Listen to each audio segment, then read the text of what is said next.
حضرت ابن عباس رضی اللہ عنہ فرماتے ہیں، ایک شخص نے نبی کریم صلی اللہ علیہ وسلم سامنے آندھی پر لعنت بھیجی تو آپ نے فرمایا، ہوا پہ لعنت نہ بھیجو کیونکہ اللہ کے حکم کی پابند ہے، اور جو شخص کسی ایسی چیز پر لعنت بھیجے جو لعنت کے مستحق نہیں تو وہ لعنت واپس اسی پر لوٹتی ہے۔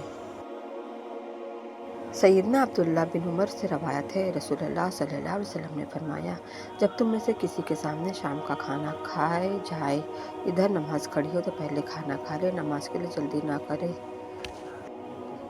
حضرت علی سے کسی نے پوچھا، میں بہت کوشش کرتا ہوں کہ صبح نماز پڑھوں پر اٹھا نہیں جاتا۔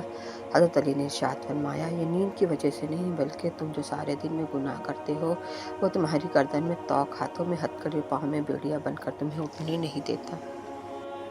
اسلام اتنا خوبصورت مذہب ہے کہ غور سے اذان کی آواز سننے سے ہی ڈپریشن دور ہو جاتا ہے۔ نماز چہرے کا نور ہے، قرآن دل کا سکون ہے، وضو سے شکل، قرآن سے عقل اور نماز سے نسل پاک ہوتی ہے۔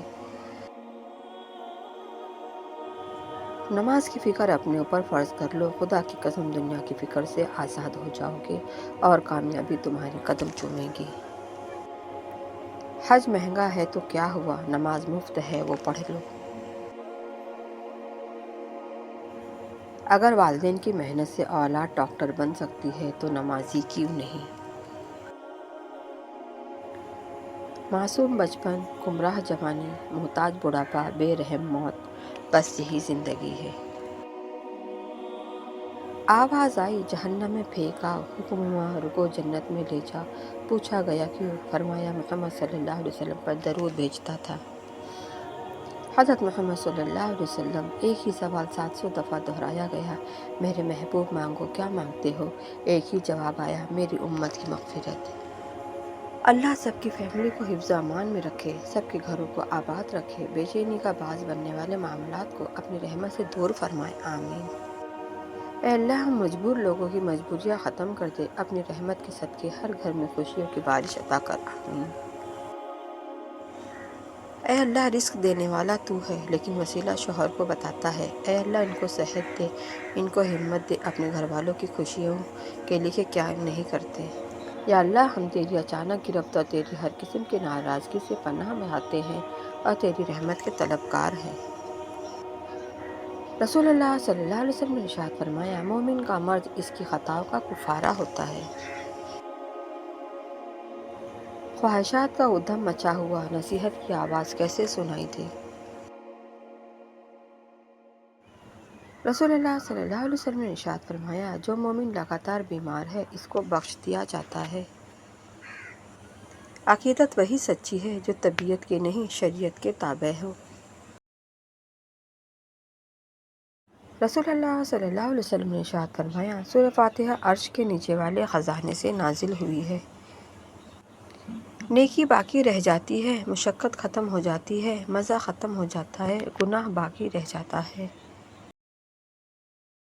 اللہ کی محبت ایک سمندر کی طرح ہے، آپ اس کا آغاز تو دیکھ سکتے ہیں لیکن اختتام نہیں۔ جب کوئی تلخ ہونے کی بجائے خاموش ہو جائے تو سمجھ جائے کہ اس نے بہت حقیقتوں کا سامنا کر رکھا ہے۔ آزمائشیں کتنی طویل ہی کیوں نہ ہوں، صبر کے صلے ہمیشہ خوبصورت ہی ہوتے ہیں۔ ذکر الہی جب دل کی دھڑکن اور خون کا حصہ بنتا ہے تو سارا بدن خود بخود اصلاح کی طرف چل پڑتا ہے۔ انسان کو کسی کی نیت جاننے کا نہیں بلکہ اپنی نیت صاف رکھنے کا اجر ملے گا۔ اچھے دنوں کے انتظار میں ہماری عمر گزر جاتی ہے اور پھر پتہ چلتا ہے جو دن گزر گئے وہی اچھے تھے۔ کچھ لوگ اپنے لمحے سنوارنے کی خاطر دوسروں کی زندگیاں برباد کر جاتے ہیں۔ ذلت کے لباس کا کوئی ناپ نہیں ہوتا، یہ ہر جسم پر پورا آ جاتا ہے۔ اپنی نظر پہ نظر رکھے ورنہ خود سے نظر ملانے کے قابل نہیں رہیں گے۔ رحم اس فضل کو کہتے ہیں جو انسانوں پر ان کی خامیوں کے باوجود کیا جائے۔ سچ ایک ایسی دوا ہے جس کی لذت کڑوی مگر تاثیر میٹھی ہے۔ حضرت علی نے فرمایا، اپنی امیدیں کو چھوٹا کرو موت کے اچانک آ جانے سے ڈرو اور نیک کام کرنے میں جلدی کرو۔ سمجھدار لوگ بحث نہیں کرتے کیونکہ وہ جانتے ہیں سوائے آپس میں رنج پیدا ہونے کے اس سے مفید نتیجہ برآمد نہیں ہوا کرتا۔ دنیا کا سب سے اچھا تحفہ وقت ہوتا ہے، اور اگر کوئی آپ کو وقت دیتا ہے تو وہ آپ کو اپنی زندگی کا وہ پل دیتا ہے جو کبھی لوٹ کر نہیں آتا۔ جس دن آپ کو یہ پتہ چل جائے بعض کاموں کا آپ کی مرضی سے نہ ہونا آپ کے لیے کتنا بہتر ہے، اس دن آپ کی بے سکونی ختم ہو جائے گی۔ اگر آپ لفظ آپ اور تو انسان کی حیثیت دے کر استعمال کرتے ہیں تو آپ اچھے انسان نہیں ہیں۔ دنیا میں آپ کا حقیقی مقام وہی ہے جس کا اظہار لوگ آپ کی غیر موجودگی میں کرتے ہیں۔ کوئی غروب ہمیشہ کے لیے نہیں ہوتا اور کوئی طلوع بھی ہمیشہ کے لیے نہیں ہوتا۔ بہترین ہیں وہ لوگ جو زندگی کے عروج و زوال میں اپنی رب کی رضا پر شکر گزار رہتے ہیں۔ شاخ پر بیٹھا پرندہ شاخ کی کمزوری سے نہیں ڈرتا کیونکہ اسے اپنے پروں پہ یہ اعتماد ہوتا ہے۔ اگر زندگی میں سکون چاہتے ہو کبھی کسی توقع مت رکھو کیونکہ توقع کا پیالہ ہمیشہ ٹھوکروں کی زد میں رہتا ہے۔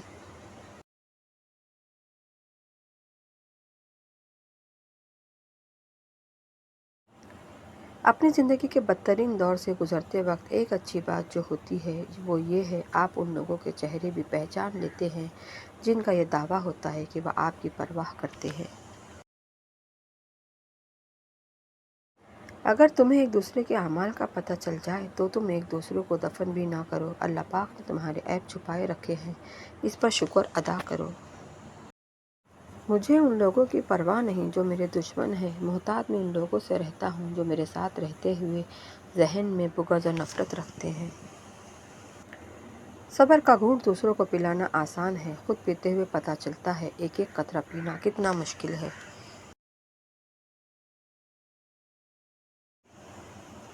ہر بار قصور تربیت کا نہیں ہوتا، بعض اوقات کچھ رنگ صحبتوں کے بھی چڑھتے ہیں۔ دوسروں کی مدد کرنے کا وقت کسی کے پاس نہیں ہے، لیکن دوسروں کے کام میں ٹانگ اڑانے کا وقت سب کے پاس ہے۔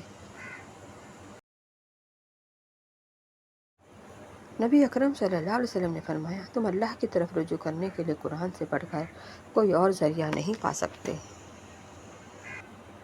قرآن مجید دیکھ کر پڑھنا زبانی پڑھنے سے افضل ہے کہ یہ پڑھنا بھی ہے اور دیکھنا بھی اور ہاتھ سے چھونا بھی، اور یہ سب کام عبادت ہے۔ قرآن مجید بلند آواز سے پڑھنا افضل ہے جبکہ کسی نمازی یا مریض یا سوتے کو ایذا نہ پہنچے۔ رسول اللہ صلی اللہ علیہ وسلم نے ارشاد فرمایا، نیکی کے کام بری موت سے بچاتے ہیں اور مخفی صدقہ رب تعالیٰ کے غضب کی آگ بجھاتا ہے اور صلہ رحمی عمر میں اضافہ کا سبب بنتی ہے۔